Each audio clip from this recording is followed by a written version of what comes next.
Hi friends, എല്ലാവർക്കും സുഖമാണ്. എൻ്റെ ചാനലിന് 100 സബ് കിട്ടി. ഞാനിപ്പോൾ വളരെ സന്തോഷത്തിലാണ്. എന്നെ സപ്പോർട്ട് ചെയ്തവർക്കും എൻ്റെ വീഡിയോസ് കാണുന്നവർക്കും ഒരുപാട് നന്ദിയുണ്ട്. കുറേ നാളത്തെ ആഗ്രഹമാണ് ഒരു ലോങ് വീഡിയോ ഇടണമെന്ന്. അതിനുവേണ്ടി രാവിലെ തന്നെ വണ്ടി എടുത്ത് ഞാനും ഇവിടെ ഇറങ്ങി. തങ്കുളത്തുള്ള പെട്രോൾ പമ്പിൽ നിന്ന് ഞങ്ങൾക്ക് ആവശ്യമുള്ള പെട്രോളും അടിച്ച് അവിടെ നിന്ന് മാവിൻ്റെ കുറേ വീഡിയോസൊക്കെ എടുത്ത് ഞങ്ങൾ പോകാൻ ഉദ്ദേശിക്കുന്ന സ്ഥലത്തേക്ക് യാത്രയായി. ഞങ്ങളിപ്പോൾ പോയിക്കൊണ്ടിരിക്കുന്നത് ഭൂതത്താൻകെട്ടിലേക്കാണ്. ചേളാട് റൂട്ടിലൂടെയാണ് പോകുന്നത്. ആ റൂട്ടിലെ മിക്ക വീടുകളിലും ഇപ്പോൾ റംബൂട്ടാൻ ഉണ്ടായിക്കണ്ട്. റോഡിനോട് ചേർന്നുള്ള ഇതായതുകൊണ്ട് നമുക്ക് പറിക്കാനൊക്കെ തോന്നും, പക്ഷെ നമ്മൾ പറിക്കരുത്. ഭൂതത്താൻകെട്ടിലേക്ക് എൻ്റെ വീട്ടിൽ നിന്ന് ഏകദേശം ഒരു 10-12 കിലോമീറ്റർ ദൂരം കണ്ടുണ്ട്. മഴ കാരണം ഞങ്ങൾ വളരെ പതുക്കെയാണ് വണ്ടി ഓടിച്ച് പോകുന്നത്. ഒരു ലോങ് വീഡിയോ ഇടണമെന്ന് വിചാരിച്ചപ്പോൾ എന്ത് ഇടണമെന്ന് ഞങ്ങൾക്ക് ആദ്യം അറിയില്ലായിരുന്നു. അങ്ങനെയാണ് ഒരു ട്രാവൽ വീഡിയോ ഇടാമെന്ന് പ്ലാൻ ചെയ്തത്.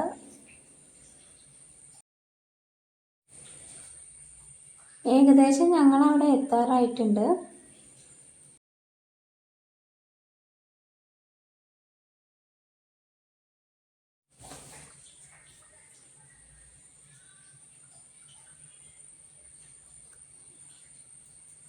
ഇത് ഭൂതത്താൻകെട്ടിലെ പഴയ പാലത്തിലേക്കുള്ള റോഡാണ്. അങ്ങോട്ടേക്ക് വണ്ടി പ്രവേശനമില്ല. ആ നീല പെയിൻ്റ് അടിച്ച കെട്ടിടം ഒരു ചെറിയ പാർക്കാണ്. ഇതാണ് പുതിയ പാലം. ഈ പാലത്തിൻ്റെ സൈഡിൽ നിന്നുകൊണ്ട് നമുക്ക് ഡാമിൻ്റെ വീഡിയോസും ഫോട്ടോസൊക്കെ എടുക്കാൻ പറ്റും. മഴയായിട്ടും അത്യാവശ്യം ആളുകളൊക്കെ ഇത് കാണാൻ വന്നിട്ടുണ്ട്.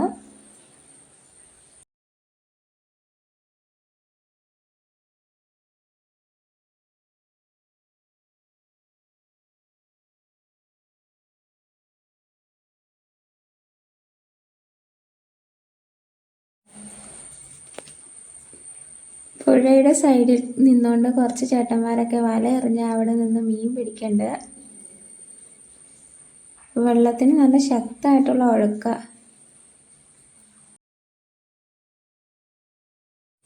ഇവിടെ നിന്ന് വീഡിയോസ് എടുത്തുകൊണ്ടിരുന്നപ്പോഴാണ് ഞങ്ങൾ വിചാരിച്ചത് പടാട്ടുപാറ വെള്ളച്ചാട്ടം കൂടി പോയി കണ്ടാലോ എന്ന്. ഈ പാലത്തിൽ കൂടെ തന്നെ പോയാൽ മതി. ഇവിടുന്ന് ഒരു കുറച്ച് ദൂരം എങ്ങാണ്ടുള്ളൂ. അതുകൊണ്ട് ഞങ്ങൾ വിചാരിച്ചു അവിടെയും കൂടി ഒന്ന് പോയി വീഡിയോ എടുക്കാമെന്ന്.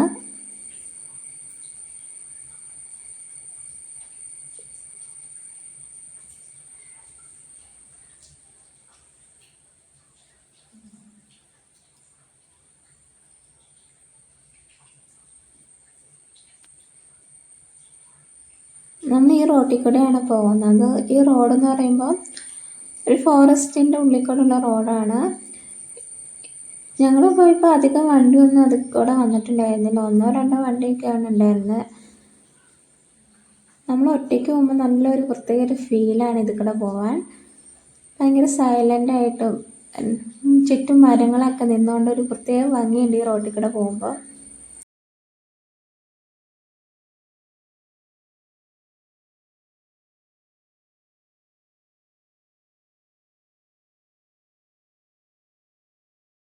ഈ റോട്ടിലൂടെ വന്യജീവികളൊക്കെ ഇറങ്ങാൻ ചാൻസ് ഉണ്ട്. അപ്പോൾ നമ്മൾ പോകുമ്പോൾ കുറച്ച് സൂക്ഷിച്ചും കണ്ടൊക്കെ പോകണം. അങ്ങനെ വണ്ടി ഓടിച്ച് ഞങ്ങൾ വെള്ളച്ചാട്ടത്തിൻ്റെ അടുത്തെത്തി.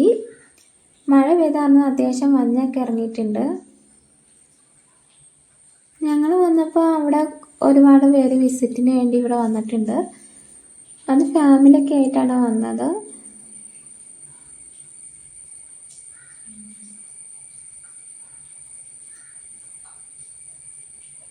എനിക്കൊരു പ്രശ്നമായിട്ട് തോന്നിയത് ഈ വെള്ളച്ചാട്ടത്തിൻ്റെ നടുക്കക്കൂടെ നടന്ന ആൾക്കാർ പാറയുടെ അപ്പുറ വശത്തേക്ക് പോകുന്നുണ്ട്. അത് കുട്ടികളടക്കം. അപ്പോൾ അതൊരു ഡേഞ്ചറായിട്ടാണ് എനിക്ക് തോന്നിയത്. ഞാൻ അങ്ങോട്ടേക്ക് ഇറങ്ങാൻ കൂട്ടാക്കിയില്ല. ഞാൻ പാറയുടെ സൈഡിൽ നിന്ന് നമുക്ക് ആവശ്യത്തിനുള്ള ഫോട്ടോസ് വീഡിയോസൊക്കെ എടുക്കാൻ പറ്റും. ഞാൻ ആദ്യമായിട്ടാണ് ഒരു ചാനൽ തുടങ്ങുന്നതും ഇങ്ങനെ വീഡിയോസൊക്കെ ക്രിയേറ്റ് ചെയ്തിടുന്നതും. അതുകൊണ്ട് ഒരുപാട് മിസ്റ്റേക്കൊക്കെ ഈ വീഡിയോയിൽ കാണാൻ പറ്റും. അതുകൊണ്ട് എല്ലാവരും ക്ഷമിക്കണം. ഞങ്ങൾക്ക് ആവശ്യമുള്ള വീഡിയോസും ഫോട്ടോസൊക്കെ എടുത്ത് ഞങ്ങൾ തിരിച്ച് പോവാണ്. അപ്പോൾ എൻ്റെ വീഡിയോസൊക്കെ നിങ്ങൾക്ക് ഇഷ്ടപ്പെട്ടെങ്കിൽ നിങ്ങൾ തീർച്ചയായിട്ടും എൻ്റെ ചാനൽ സബ്സ്ക്രൈബ് ചെയ്യണം, എന്നെ സപ്പോർട്ട് ചെയ്യണം. ഒരിക്കൽ കൂടി എല്ലാവരോടും നന്ദി പറയുന്നു. Thank you all.